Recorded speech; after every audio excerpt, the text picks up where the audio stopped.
Hi, my name is Jenna and welcome back to the channel. Well, if it hasn't been 2 weeks or something. Never mind, let's live up to the expectation of this mug. Yeah? Okay. First of all, shout out to my bestie who got me a new camera for my graduation. Thank you so much. I love you. It was perfect. And it is the Osmo DJI Pocket with the creator kit with the little mic, which is the cutest thing ever. And the camera is adorable. It's like a little robot. It reminds me of Wall-E, which is one of my favorite cartoons. Did I turn this on? Oh my god.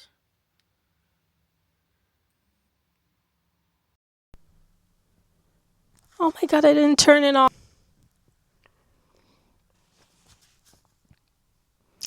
It always seems to be the case that I start the video and I get good footage. And right at the end, I realize I did not plug this in. And I've been just waving it around while it's not plugged in, and it only has the audio from the camera, which is fine.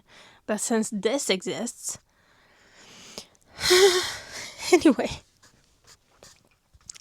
let's try again. Okay. So I know that the term preptober was kind of really just adjacent to NaNoWriMo previously, but still I'm seeing a lot of folks just continuing the tradition, branched out into various smaller communities, so not everyone is doing the same thing. But I will be joining the rough draft challenge that Sarah Cannon is doing over at Heartbreedings. There is a simple website that you can use, and there are like several tiers and things. So it's just kind of a little fun thing to be a part of. I am also kind of following along Cody's 90-day novel challenge because I'm pretty sure like I'm not going to be finishing this book in just a month. And all of this prep work that I'm doing, he started on October 1st, I think. So I am counting all of this technically as part of the writing process.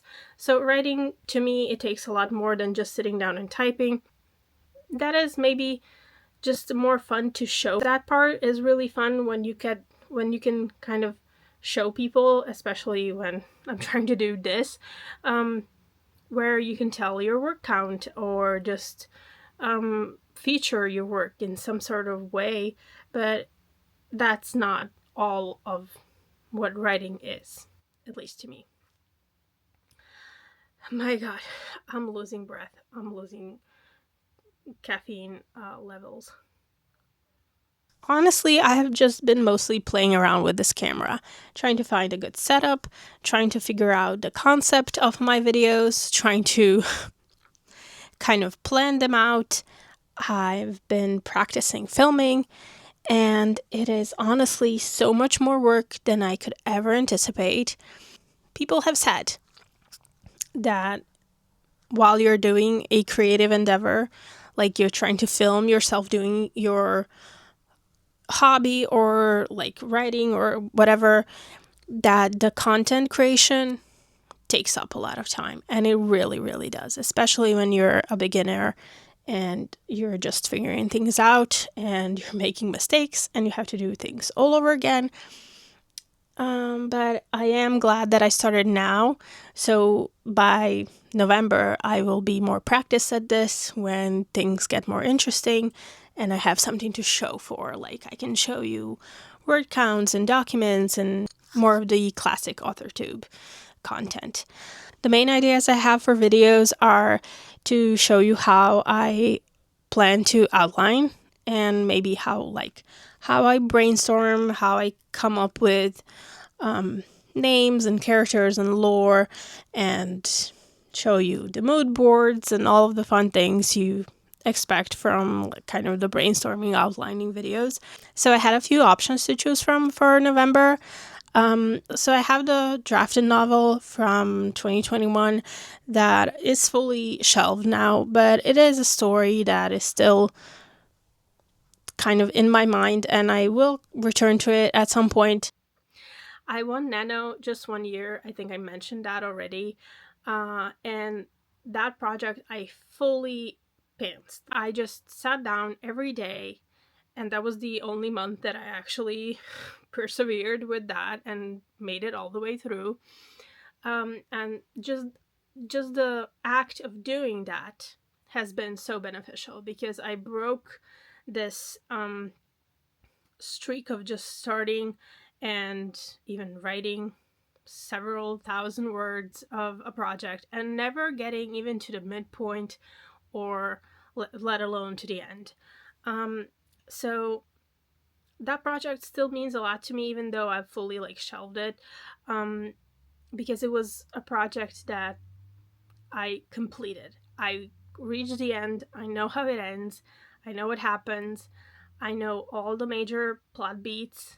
Not all of them are written, even though the document is 50K. But just the act of writing that has taught me so much. And it's given me this kind of internal confidence that I could actually do that. So my plan for this November is to just give it my best shot of attempting to do that again.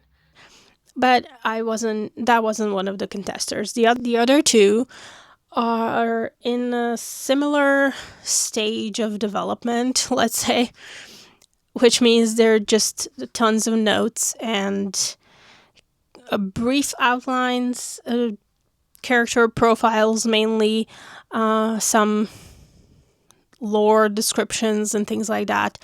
One of them is a King Arthur retelling, which is just like this high fantasy, lots of magic, magical creatures, hope punk, and it's just not really calling to me right now.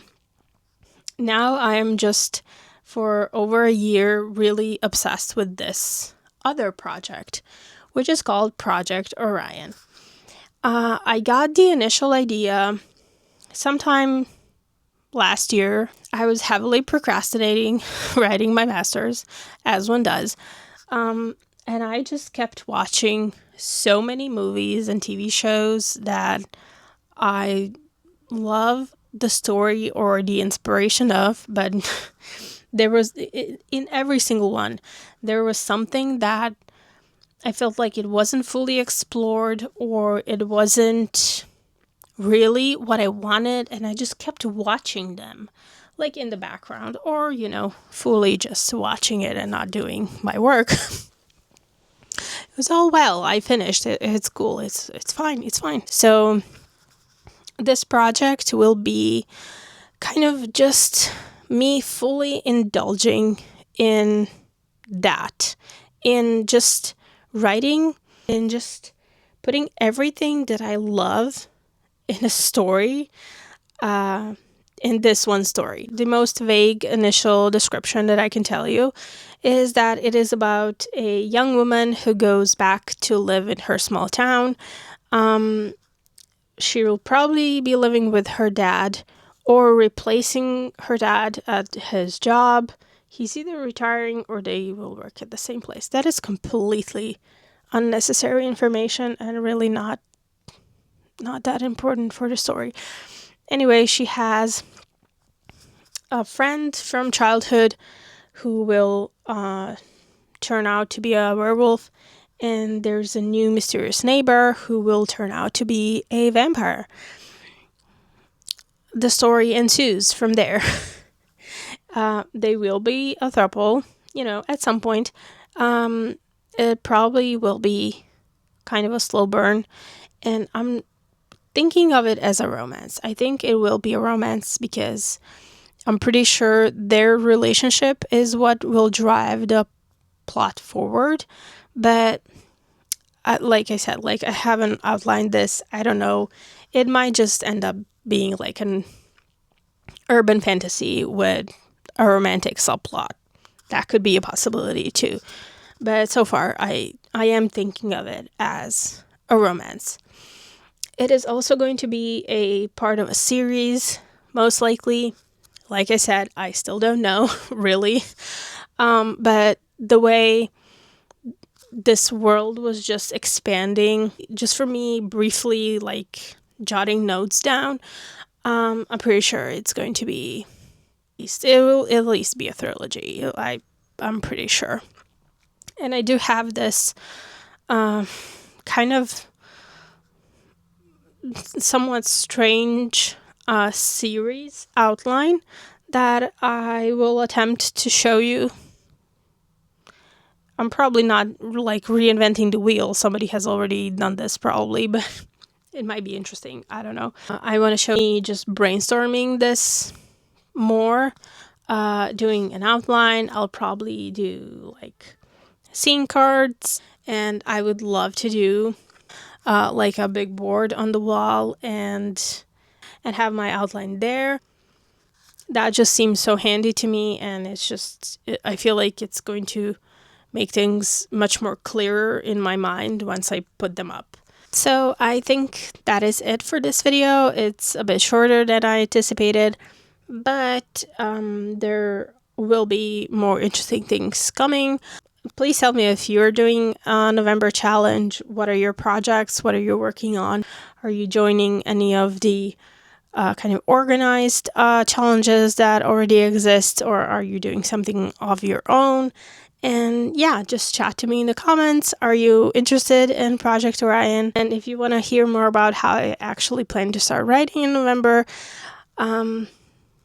consider subscribing, liking this video if you did. And thank you so much for coming back if you did. And thank you so much for watching, and I will see you next time.